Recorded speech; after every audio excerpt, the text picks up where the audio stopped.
Doug Hempstead here from the Ottawa Sun with our Courts Bureau reporter Tony Spears. We were both in the courtroom today for the first appearance of Mark Leduc. He's charged with first-degree murder in the deaths of Leanne Lawson, who was killed here in downtown Ottawa in the fall of 2011. Also with the death of Pamela Kosmak, who was killed in 2008. Now, this is the first appearance. This is a man who cannot hear very well, so all of his appearances here at the courthouse, like the one today, are going to be in person. Tony, what can you tell us about what happened today? This is fairly typical of what we normally see at these first appearances. Well, yes, a first appearance. Nothing much happened. Non-communication order was put in place that bars Mr. Leduc from contacting any of the family members of the murder victims. Again, that's fairly normal, and what we can expect is probably at least a year or two for disclosure, for various things to sort of be put in place before we actually get to a situation where there might be an actual trial or some other form of resolution.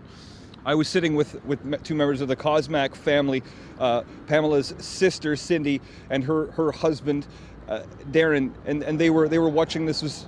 They were very close. They were sitting right next to the sketch artist, and they were up against the glass of what I believe is fine to call it the prisoner's box. This is where Mr. Leduc was being held. He was standing there. He's wearing sweatpants and a sweater top and sort of bushy gray hair and a gray beard and thick glasses. A short, not stocky, but sort of a stocky-ish type of man, and they were close enough to see him. They were holding hands. You could see that their knuckles were white as they were clutching each other, and the sound of the tissue was rather loud because Pamela's sister was wiping her eyes using napkins from a restaurant, and obviously very painful. She actually broke down in tears when they started mentioning, you mentioned the non-contact order, that they weren't allowed to talk to certain people in the other victims' families. So and as soon as some of those names were read, she broke down. So when can we expect to see this come up in court again, and what's likely to happen the next time? There's also some other charges that Leduc was facing relating to a sexual assault from last year, and I guess they're grouping all those together to be dealt with at the same time? Yeah, that's right. It was a sex assault, an alleged sex assault on a teen